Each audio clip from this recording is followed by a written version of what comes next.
अब समझते हैं ट्रांसफार्मर से हमको सप्लाई कैसे मिलती है। तो देखिए ट्रांसफार्मर में बहुत हाई वोल्टेज आया रहता है, तब भी आपको दूर तक करंट भेजना है तो आप हाई वोल्टेज पे ही भेज सकते हैं। तो बिजली घर उतना दूर है तो हाई वोल्टेज पे आता है, वही हाई वोल्टेज घर में डाल दीजिएगा तो भड़का देगा सबको। इसलिए हमको चाहिए टर्मिनल। टर्मिनल का मतलब होता है जो चारों ओर बांट सके। तो ट्रांसफार्मर के टर्मिनल को हम लोग बुश या बुशिंग कहते हैं। ये जो बुशिंग होती है ट्रांसफार्मर की, ये दो तरह की होती है। एक जो उसमें मेन सप्लाई आती है हाई वोल्टेज वाली, और उससे जो हमारे घरों में जाती है लो वोल्टेज की, तो उसे लो वोल्टेज। तो जो बुशिंग यानी टर्मिनल है, ये जो देख रहे हैं आप टर्मिनल, इसमें आप देखिएगा तो चार की जोड़ी में टर्मिनल मिलेंगे, लेकिन इसमें भी देखिएगा तो 2 ठो मिलेंगे आपको। देखिए यहाँ ध्यान से, लो वोल्टेज के लिए यहाँ पे आपको मिलेगा। तो जो ट्रांसफार्मर होते हैं हाई बुशिंग वाला, तो वो हाई बुशिंग में क्या होता है, हाई वोल्टेज रहता है। जो छोटा साइज का रहता है उसमें क्या कहते हैं, लो वोल्टेज कहते हैं। एलवी बुशिंग लो वोल्टेज के लिए, एचवी बुशिंग हाई वोल्टेज के लिए। तो ट्रांसफार्मर के टर्मिनल को हम टर्मिनल ना करके बुशिंग कहते हैं। देखिए अब ट्रांसफार्मर में कुछ लॉस होते हैं। आपको भी पता है कि दुनिया का कोई भी चीज 100% एफिशिएंट नहीं होता है। ट्रांसफार्मर में जितना भी वोल्टेज होता है या जो एनर्जी होती है वो थोड़ा बहुत कहीं ना कहीं लॉस हो जाती है। तो इसी लॉसेस को हम ट्रांसफार्मर के लॉस कहते हैं। तो समझते हैं इस लॉसेस के बारे में। तो सबसे पहला जो लॉस होता है वो आयरन लॉस होता है, जिसे हम लोग कोर लॉस भी कहते हैं, हिंदी में इसे लोहा हानि कहते हैं। आपको बता दिए ट्रांसफार्मर का ये जो कोर होता है ये नरम लोहा का होता है। तो इस कोर में ही कुछ हानियां हो जाती है, कुछ लॉस हो जाता है, उस लॉस को हम लोहा हानि कहते हैं। क्योंकि कोर लोहा का बना होता है इसलिए कोर हानि या लोहा हानि कहते हैं। ये लोहा हानि 2 प्रकार का होता है, या तो आपका ईडी करंट लॉस होगा या तो आपका हिस्टेरिसिस लॉस होगा। तो पहले समझते हैं ईडी करंट का लॉस क्या होता है। ट्रांसफार्मर के कोर में अगर थोड़ा भी जगह होगा तो उसमें एक भंवर धारा उत्पन्न हो जाती है। भंवर धारा का मतलब है एक्स्ट्रा करंट जो विपरीत दिशा में चलने लगती है, जिस वजह से एफिशिएंसी घट जाती है। तो ऐसे धारा को हम भंवर धारा कहते हैं। इससे बचने के लिए हम कोर को एक मोटा लोहा न बनाकर छोटे छोटे ब्लेड में जोड़कर बनते हैं, और इसके ऊपर हम लोग क्या करते हैं, वार्निश की परत लगा देते हैं ताकि खाली जगह न हो। तो ईडी करंट से बचने का तो ये उपाय हो गया।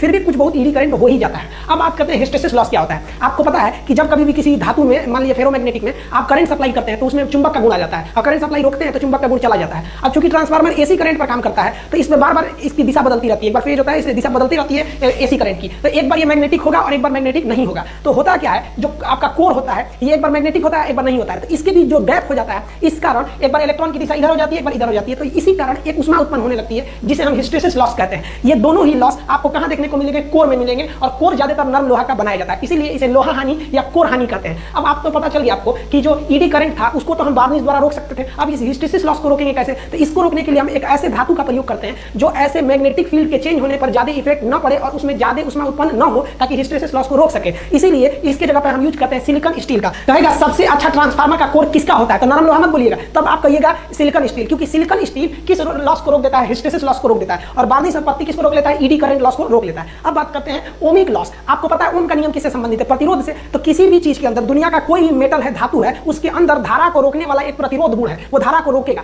भले थोड़ा सा रोके, कुछ ना कुछ तो लॉस करेगा ना जी। तो इस लॉस को हम क्या कहते हैं, प्रतिरोध लॉस, या इसी को हम कहते हैं कॉपर लॉस। अब कॉपर क्यों कहते हैं कि कोई भी तारा बनाइएगा उस कॉपर का ही जनरली बनाया जाता है। हालांकि सबसे अच्छा चालक तो चांदी का होता है, किंतु वो महंगा होता है, तो हम लोग कॉपर का यूज करते हैं। तो ओमिक लॉस को ही हम क्या कहते हैं, कॉपर लॉस कहते हैं। इससे भी धारा क्या होती है, लॉस हो जाती है। आप इसका प्रैक्टिकल एग्जांपल समझिए। मान लीजिए आपका बहुत बड़ा क्लासरूम है, जैसे मेरा क्लासरूम बहुत बड़ा है। अगर हम उस क्लासरूम को ऑफ कर दें, हर एक पंखा स्विच को ऑफ कर दें, तो क्या मेरा बिजली बिल आएगा, तब भी आएगा। क्यों, क्योंकि हमारे जो मीटर से क्लासरूम में जो तार गया है, उन सारे तार के अंदर करंट गया है, और हर एक करंट बल्ब, पंखा, एसी, कूलर, फ्रिज हर जगह गया है। मान लीजिए जहां जहां जो भी इक्विपमेंट है वहां गया है। हम करंट काट दिए हैं तो बस ऑन नहीं हुआ है, लेकिन धारा तो गई है, और उस धारा को हमारे क्लासरूम में जितना तार सप्लाई है वो तार क्या कर रहा है, उसको रोक रहा है, प्रतिरोध लगा रहा है। तो इस वजह से एक लॉस होगी जिसे हम ओमिक लॉस या तांबा हानि या कॉपर लॉस कहेंगे, और इसी लॉस का बदला बिल के रूप में, बिजली बिल के रूप में बिजली कंपनी हमसे लेगी। तो इसीलिए आप अगर चाहते हैं कि बिजली बिल पूरा ना लगे, बहुत ज्यादा बच जाए, तो जहां आपका मीटर शुरू हो रहा है वहीं पे कटआउट एमसीबी लगाया जाता है 4 पोल का, इसको गिरा दीजिए, तो बिजली आपके क्लासरूम तक पहुंचेगा ही नहीं, वरना पहुंच जाएगा तो कॉपर लॉस होगा, आपका बिजली बिल आएगा। इसलिए 4 पोल के एमसीबी से आपको डायरेक्ट कटआउट गिराना पड़ता है। अब अगला लॉस समझते हैं स्ट्रे लॉस।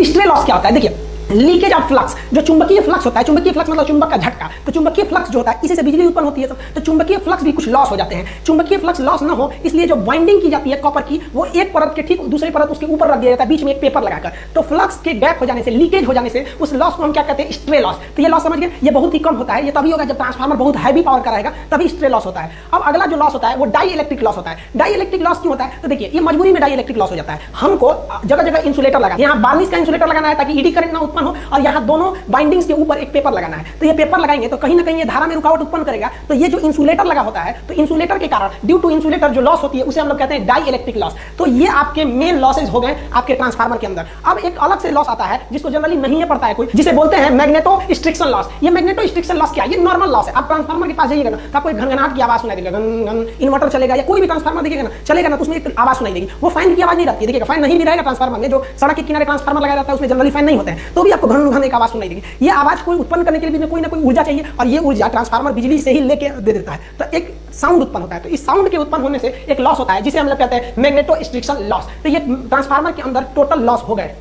आई होप आप ट्रांसफार्मर समझ गए होंगे। ट्रांसफार्मर का न्यूमेरिकल प्रॉब्लम की प्रथम कुंडली में कितना होता है, द्वितीय कुंडली में कितना होता है, स्टेप अप और स्टेप डाउन में क्या अंतर होता है, ये सब समझा देंगे। आप एमसीबी को भी समझा देंगे। ये एमसीबी भी आप देखेंगे तो 4 टाइप के मिलेगा आपको, single pole, double pole, triple pole, 4 pole, इसके भी कई कैटेगरी हो जाते हैं। आप ट्रांसमिशन लाइन देखिएगा, हाई वोल्टेज के करंट को हम लोग इस टावर के द्वारा ट्रांसमिशन लाइन से भेजते हैं। इसके अंदर एक कोरोना इफेक्ट उत्पन्न होता है। अभी जो बीमारी चल रही है ना, इसमें पहले से वो बीमारी कोरोना इफेक्ट क्या होता है ट्रांसमिशन लाइन का। और ये जो इंसुलेटर होते हैं क्यों लगाए जाते हैं, आप इंसुलेटर की संख्या गिनेंगे तो देखिए इसमें ज्यादा डिस्क मतलब चक्री, इसमें ज्यादा दिख रहा है, इसमें डिस्क की संख्या ज्यादा है, इसमें डिस्क की संख्या कम है। तो हम क्या डिस्क को गिन के बता सकते हैं कि इस तार में कितना वोल्टेज है? हाँ, एकदम आराम से बता सकते हैं।